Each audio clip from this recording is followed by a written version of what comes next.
ഇയാൾ വളരെ ചീപ്പായിട്ടുണ്ട് പറഞ്ഞപ്പോഴാണ് ഇയാൾ ഈ സ്വർണം വാങ്ങിയതിന്റെ ക്ലിപ്പ് നമ്മൾ ഇടേണ്ടി വന്നത്. അത് കേൾക്കണമെങ്കിൽ നിങ്ങളൊന്ന് കേട്ടോളൂ. 7-ാം നമ്പർ ഇട്ടു കൊടുക്കും. ഖലീൽ തങ്ങൾ കഴിഞ്ഞതിന്റെ മുമ്പത്തെ വർഷത്തെ സലാത്ത് നഗറിൽ എത്ര ക്യാഷ് കൗണ്ടർ ഉണ്ടായിരുന്നു?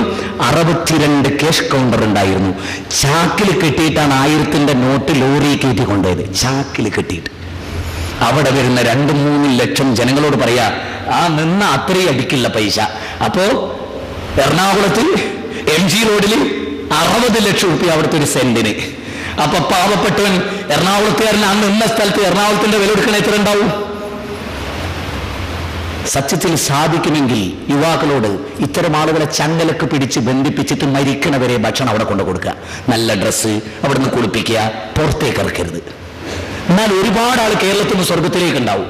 അല്ലെങ്കിൽ ഈ മനുഷ്യ സമുദായത്തിൽ നമ്മൾ മറ്റേ ഇട്ട് അല്ലെ നമ്മളിങ്ങനെ ആദ്യം കൊണ്ടുപോയി വെക്കണ പണി നമുക്കില്ല. ഇപ്പൊ പറഞ്ഞ വർത്താനം കേട്ടോ, അത് പറയാൻ നമുക്ക് പ്രയാസമുണ്ട്. അത് അയാളിൽ നിന്ന് എടുത്ത് ഉദ്ധരിക്കാൻ പോലും നമുക്ക് പ്രയാസമുണ്ട്. നാവിന് ലൈസൻസ് ഇല്ലാത്തവർക്ക് എന്തും പറയാം, അവർ പറഞ്ഞോട്ടെ, നമുക്ക് വിരോധമില്ല.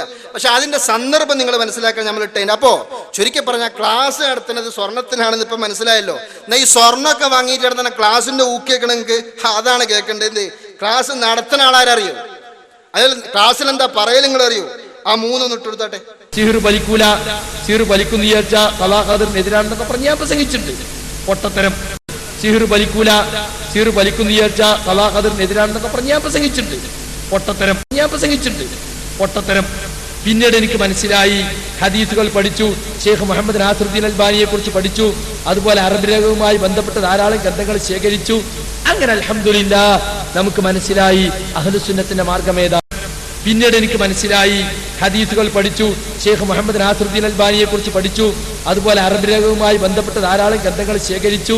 അങ്ങനെ അൽഹംദുലില്ലാഹ് നമുക്ക് മനസ്സിലായി അഹ്ലുസുന്നത്തിന്റെ മാർഗമേതാണ്. പിന്നെ സുഹൃത്തുക്കളെ, നമ്മളും ഒക്കെ മുമ്പ് പറഞ്ഞു, ഈ സലാസുല്ലമി ഞങ്ങളെ പഠിപ്പിച്ച എന്താ അറിയോ? മറഞ്ഞ മാർഗത്തിലൂടെ സഹായിക്കാൻ അള്ളാഹ്ക്ക് മാത്രമേ സഹായിക്കുള്ളൂ. അതുകൊണ്ട് സിഹിർ മുഖേന നമ്മൾ സഹായിക്കുന്നു വിചാരിച്ചാൽ തെറ്റാവും. ഞാനൊക്കെ കുറെ കാലം വിശ്വസിച്ച് പ്രസംഗിച്ചിറങ്ങിയിരുന്നു, അള്ളാഹു എനിക്ക് പുറത്തു തരട്ടെ.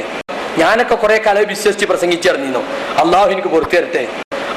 അപ്പൊ കണ്ടോ, ഇങ്ങനെ ആരെങ്കിലും എന്തെങ്കിലും പറയാം, അത് വിഷയിച്ച് പ്രസംഗിച്ചെടുക്കുക, അതിനെല്ലാരും ക്ഷണിക്കുന്നൊരു സ്വർണം വാങ്ങുക. ഇങ്ങനെ കുറെ കാലം ഓല് പ്രസംഗിച്ചതും കണ്ട് പിന്നെ പറയാം അള്ളാഹ് എനിക്ക് പുറത്തു തരട്ടെ. അത് കേട്ടിട്ട് മരിച്ച ആൾക്കാർക്കൊക്കെ മണ്ണിൽ നോക്കുക. അപ്പൊ ഇങ്ങനത്തെ ക്ലാസ് ഇതാണ്. ഈ ക്ലാസ്സിനാണ് ആൾക്കാരെ വിളിക്കണത്. ബാക്കിയുള്ളതൊക്കെ വിദേഹത്തും ചുരുക്കുക, എന്നിട്ട് അതിന് സ്വർണം വരട്ടെ എന്ന് പറയും ചെയ്യാം. അപ്പൊ നിങ്ങളൊരു കാര്യം മനസ്സിലാക്കണം, ഇതൊക്കെ പരിപാടി. ഇനി വേറെ കേൾക്കണമെങ്കിൽ ക്ലാസ് എടുക്കുന്ന ഒരാളെ കോലം, ക്ലാസ് എടുക്കുന്ന ആളെ അയാൾക്ക് ക്ലാസ് എടുക്കാനുള്ള യോഗ്യത എന്താന്ന് അയാൾ പറയുന്നുണ്ട്. 4 അങ്ങോട്ട് കേട്ടോളി. അതുകൊണ്ട് മേലിൽ അന്തം കമ്മി വർത്താനം അലവി സക്കാബിന് പറയരുത്. ഇനി അയാൾ പറഞ്ഞു പറയാൻ എനിക്ക് പറയാം. കാരണം ഞാൻ പണ്ഡിതനൊന്നുമില്ലല്ലോ. ഞാൻ പണ്ഡിതനൊന്നുമല്ല, ദർസിലിട്ട് ഓതിയിട്ടുമില്ല. പക്ഷെ നിങ്ങൾ പറയരുത്. നിങ്ങൾ നിന്റെ ഭാഷ പഠിപ്പിച്ചല്ലോ, എനിക്ക് സന്തോഷമേ ഉള്ളൂ. കാരണം ഞാൻ മുജാഹിദ് പ്രസ്ഥാനത്തിൽ ആലിമോ ജമിയത്തുലമിന്റെ സെക്രട്ടറി അല്ല. നിങ്ങൾ മനസ്സിലാക്കണം, ഞാൻ ഒരു നാടൻ മനുഷ്യനാണ്. പാടത്ത് പണിയെടുത്തിരുന്ന, കരിങ്കല്ല് കയറിയിരുന്ന ഒരു നാടൻ മനുഷ്യൻ. ഈ നാടൻ മനുഷ്യനെ ദീനിനെ പറ്റി പഠിച്ച് മനസ്സിലാക്കിയപ്പോ അത് ജനങ്ങളോട് പറയണമെന്ന് തോന്നി. അത് പറയാ ജനങ്ങളോട്. കെട്ടിലകള് ക്ലാസ് എടുക്കുന്ന ആളാ പാടത്ത് പണിയെടുക്കണേ, കരങ്കൽ കോറിയിൽ പണിയെടുത്തിടങ്ങിയിരുന്ന ഒരു നാടൻ മനുഷ്യൻ. ഈ നാടൻ മനുഷ്യന് ഒരു ദിവസം തോന്നുകയാണ്, എനിക്ക് ക്ലാസ് ദീനിനെ കുറിച്ച് പഠിച്ചിക്കാണ്ട് ക്ലാസ് എടുക്കണം. അങ്ങനെ 4 ദിവസം ബുക്ക് അയച്ചിക്കാണ്ട് ക്ലാസ് എടുക്കാൻ വന്നതാ. അതുകൊണ്ട് തന്നെ അയാളെ പറഞ്ഞ അത്ര ക്ലിപ്പിംഗ് വേറെ ആർക്കും കിട്ടിയിട്ടില്ല. ഈ നാടൻ മനുഷ്യന്റെ ക്ലാസിന്റെ ബുക്കാണ്. എന്തൊക്കെയാ അയാൾ പറഞ്ഞാ അതൊക്കെ ഇൻഷാ അല്ലാഹ് ഡസൻ കണക്കിന് ക്ലിപ്പിന്റെ അടുത്തുണ്ട്. പക്ഷെ സമയമില്ലാത്തതുകൊണ്ട് ഞാനിപ്പോ അതൊന്നും ഇടുന്നില്ല. നേരത്തെ കേട്ടില്ലേ, ഇയാളാ നേരത്തെ പറഞ്ഞത്, ദൈവമേ കാക്കടേ എന്ന് വിളിക്കണ ബാലേട്ടനാണ് മുസ്ലിം എന്ന് പറഞ്ഞ, അതാണ് കരിങ്കൽ കോറിന്ന് കിട്ടിയ ഇൽമാണ്. എന്നിട്ട് അത് ക്ലാസ് എടുക്കാനാണ് വിളിക്കണത്. അതിനാണ് സ്വർണം ചോദിക്കണത്. നമ്മൾ മൗലിദ് ഓതിയാലോ അത് പ്രശ്നമായി, അത് പൈസക്ക. അപ്പൊ ഞാനിത് പറയണത് ആധികാരികമായിട്ടാ. ഞാൻ ഈ പറയുന്നത് തെളിവ് എൻ്റെ അടുത്തുണ്ടാവും. നിങ്ങൾക്ക് വരാം എൻ്റെ റൂമിൽ, ഈ കാര്യങ്ങളൊക്കെ അന്വേഷിക്കാം, ചർച്ചയും ചെയ്യാം. നമുക്ക് വന്നൊരു പ്രശ്നമുള്ള കാര്യമില്ല. അപ്പൊ ഏതായാലും നമ്മൾ മനസ്സിലാക്കേണ്ട വിഷയങ്ങൾ എന്താ വെച്ചാൽ, ഇതുപോലെ മുസ്ലിമീങ്ങളെയും സുന്നികളെ കണ്ട് പാറ്റ ചീപ്പാക്കേണ്ട പറയാ, എന്നിട്ട് ഓല ക്ലാസ്സിക്ക് ക്ഷണിക്കുക, എന്നിട്ട് ഇതേമാതിരി കരിങ്കൽ കോറിയിലെ തൊഴിലാളികളെ കൊടുന്ന് ക്ലാസ് എടുപ്പിക്കുക, എന്നിട്ട് സ്വർണം വാങ്ങുക. ഇതൊക്കെയാണ് പോലെ സാധാരണ പണി. എന്നിട്ട് ഖലീൽ തങ്ങളും AP ഉസ്താദൊക്കെ ഈ പിരിവൊക്കെ എടുത്തിട്ട് ഞാൻ നേരത്തെ പറഞ്ഞതും അല്ലാത്തതുമായ 100 കണക്കിന് സേവനങ്ങൾ ചെയ്യുമ്പോൾ ആ സേവനങ്ങൾക്കൊക്കെ എതിരെ കട്ട വെച്ച് ഇങ്ങനെ നടക്കും ചെയ്യാം. ഇതാണ് ഇപ്പൊ ഇവരുടെയൊക്കെ പരിപാടി. അതുകൊണ്ട് ഇനി ആ പരിപാടിയൊക്കെ തൽക്കാലം നിർത്തിച്ചിട്ട് മാന്യമായി കിതാബും ഖുർആനും സുന്നത്തും ഇമാമിങ്ങളെ കിതാബും വെച്ചിട്ട് ആദർശപരമായി എന്തെങ്കിലുമൊക്കെ പറയാണ്ട് നിങ്ങൾക്ക് അത് പറയാം. നിങ്ങൾ പറഞ്ഞാൽ നമുക്ക് കുറെ വിയോജിപ്പ് അറിയിക്കാണ്ട്. അതിന് ഞാൻ ഈ ക്ലിപ്പേറ്റ് മാത്രമല്ല ഒന്ന് കിതാബ് ഞാൻ കൊടുത്തിരിക്കണം, കുറച്ച് അത്യാവശ്യമുള്ളത്. ബാക്കി ഇൻഷാ അല്ലാഹ് നമ്മളെ ലൈബ്രറിയിലുണ്ട്, നിങ്ങൾക്ക് വരാൻ നമുക്ക് ചർച്ച ചെയ്യാം. അത് ആദർശപരമായി നമുക്ക് പറയാനുള്ള കാര്യങ്ങളൊക്കെ പറയാം. പിന്നെ ഇയാൾ വന്നിട്ട് കാര്യമായിട്ട് ഇപ്പൊ വന്ന മൗലവി കാര്യമായിട്ട് പറഞ്ഞെന്താ, നമ്മള് സുന്നികളെ പരസ്പരം ഭിന്നിപ്പിക്കാനുള്ള ഒരു പണിയാ പോലും എടുത്ത്. അതൊന്നും തൽക്കാലം ഇവിടെ നടക്കൂല. സുന്നികളെ ആ മൂല്യർ ഇങ്ങനെ പറയണം, മറ്റേ മൂല്യർ ഇങ്ങനെ പറയണം എന്നൊക്കെ പറഞ്ഞാൽ അതിന്റെ കുറച്ച് ക്ലിപ്പിംഗ് ഒക്കെ ഇട്ടിട്ട് നമ്മളിപ്പോ ഇവിടെ ഐക്യത്തിലാണ് എല്ലാവരും. ഇവിടെ ഒരു പ്രശ്നമൊന്നുമില്ലല്ലോ, എല്ലാവരും പുത്തൻ പ്രസ്ഥാനത്തിനെതിരെ എല്ലാവരും ഇവിടെ ഐക്യത്തിലാണെന്നറിയാം. അത് ഉണ്ടായപ്പോ അത് കുറച്ച് ചൂടായപ്പോ അതൊന്ന് ഭിന്നിപ്പിക്കാൻ വേണ്ടിയിട്ട് ആ CD ഇട്ട് ഈ CD ഇട്ടൊക്കെ ഇവിടെ കാണിക്കാണ്.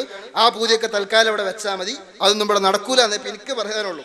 പിന്നെ കാര്യമായിട്ട് ഇയാള് എപ്പോഴും മുജാഹിദീങ്ങൾ പ്രസംഗിക്കുന്നതും ഇവിടെ വന്ന മൗലവി വളരെയധികം പറഞ്ഞതായ ഒരു വിഷയം എന്താ, നേരത്തെ അഷ്റഫ് ഹാജി പറഞ്ഞല്ലോ സ്വാഗതത്തില് പ്രാർത്ഥന അള്ളാഹുവോട് മാത്രം.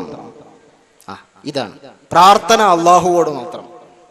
അത് കേട്ടാ തോന്നുക മുപ്പത് പറഞ്ഞാല് നമ്മൾ അള്ളാഹു അക്ബർ എന്ന് പറഞ്ഞ പകരം ബദരീങ്ങൾ അക്ബർ നേറ്റ പറയലുണ്ടോന്നാ തോന്നുക. പ്രാർത്ഥന അള്ളാഹുവോട് മാത്രം എന്ന് പറഞ്ഞാല് നമ്മൾ പിന്നെ വേറെ ആരോടാ പ്രാർത്ഥിക്കല്? അത് പറയുമ്പോ ഇനി പ്രശ്നം ഉണ്ടാക്കണ്ട.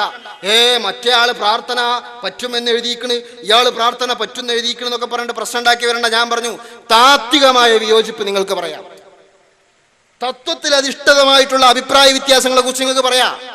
പ്രയോഗത്തിലെ അഭിപ്രായ വ്യത്യാസങ്ങൾ കാട്ടിയിട്ട് വെറുതെ അങ്ങനെ പേടിപ്പിക്കാൻ നിൽക്കണ്ട. എന്താ അവിടെ ഉള്ളത്? പ്രാർത്ഥന എന്ന് പറഞ്ഞാൽ എന്താ? ബഹുമാനപ്പെട്ട ഇമാം നവവി ഇമാം റാസി റഹ്മത്തുള്ളാഹി അലൈഹി തങ്ങൾ തന്റെ തഫ്സീറുൽ കബീറിൽ വളരെ വ്യക്തമായി പറഞ്ഞു, വഹഖീഖത്തുദ് ദുആ ഇസ്തിദിആഉൽ അബ്ദി റബ്ബഹു ജല്ല ജലാല അൽ ഇനായ വസ്തിംദാദുഹു ഇയ്യാഹുൽ മഊന. ഇമാം റാസിയുടെ തഫ്സീറുൽ കബീറിൽ കാണാം, പ്രാർത്ഥന എന്ന് പറഞ്ഞാൽ, ദുആ എന്ന് പറഞ്ഞാൽ ഒരടിമ തന്റെ റബ്ബിനോട് സഹായം തേടലാണ്. മുഹിയുദ്ദീൻ ഷെയ്ഖ് റബ്ബാന്ന് ആർക്കെങ്കിലും വിശ്വാസമുണ്ടോ? ഇല്ല. ബദരീങ്ങൾ റബ്ബാന്നുണ്ടോ? അങ്ങനെ വിശ്വസിക്കണത് സുന്നിയുണ്ടോ? ഇല്ല. അത് അങ്ങനെ ആരെങ്കിലും ഇലാഹാണെന്നോ റബ്ബാണെന്നോ വിശ്വസിച്ച് അത് ശിർക്കാണ്. ആ ശിർക്ക് വലിയ ഉൽമ. നമ്മുടെ ഇമാമിങ്ങളും പണ്ഡിതന്മാരും ഒക്കെ ശിർക്കിനെ പറ്റി വളരെ ഗൗരവത്തിൽ തന്നെ പറയാറും പ്രസംഗിക്കാറുണ്ട്. നമ്മുടെ ചൊവ്വാഴ്ചകൾ നമ്മുടെ പള്ളിയിൽ ഖുർആൻ ക്ലാസ് നടക്കാറുണ്ട്. ആ ക്ലാസ്സിൽ ഞാനും വിനീതനായ ഞാനും അത് പലപ്പോഴും പറയാറുണ്ട്, നമ്മുടെ ഉസ്താദുമാരൊക്കെ പറയാറുണ്ട്. എന്നിട്ട് ഇവിടെ വന്ന മൗലവി പറയുന്നുണ്ട്, നിങ്ങൾ ശിർക്ക് തെറ്റാൻ നിങ്ങൾ പഠിച്ച് മുജാഹിദ് പ്രസ്ഥാനം വന്നതിന്റെ ശേഷമല്ലേ ഇങ്ങനെയൊക്കെ ചോദിച്ചെന്താ കാട്ടുക? ശിർക്ക് തെറ്റാണ് നിങ്ങൾ പഠിച്ച് മുജാഹിദ് പ്രസംഗിക്കാൻ തുടങ്ങിയതിന്റെ ശേഷമല്ലേ എന്ന് ചോദിക്കണേ? ചോദിച്ചോട്ടെ, അയാൾക്ക് സ്വാതന്ത്ര്യം ഉണ്ടല്ലോ, എന്ത് ചോദിക്കാം. അതേ സ്ഥാനം നിങ്ങൾ നോക്ക്, പ്രാർത്ഥന എന്താ? ഇമാം റാസി പറഞ്ഞു, ഒരു അടിമ തന്റെ റബ്ബിനോട് ചോദിക്കുമ്പോഴാ പ്രാർത്ഥന ആകുക. ഇവിടെ ആരാ റബ്ബ് ആണ് ബദരീങ്ങൾ എന്ന് വിശ്വസിച്ചിട്ട് ആരും റബ്ബിനോട് ചോദിക്കലുണ്ടോ? ഇല്ല. പിന്നെ അതിനെതിരങ്ങട്ട് ഹദീസും ആയത്തൊക്കെ കൊണ്ട് ഓതിയിട്ട് എന്തൊക്കെ പ്രശ്നങ്ങൾ ഉണ്ടാക്കിയത് നിങ്ങൾ ആരോടും ചോദിക്കാൻ പാടില്ല. ഒരാള് വേറൊരാൾ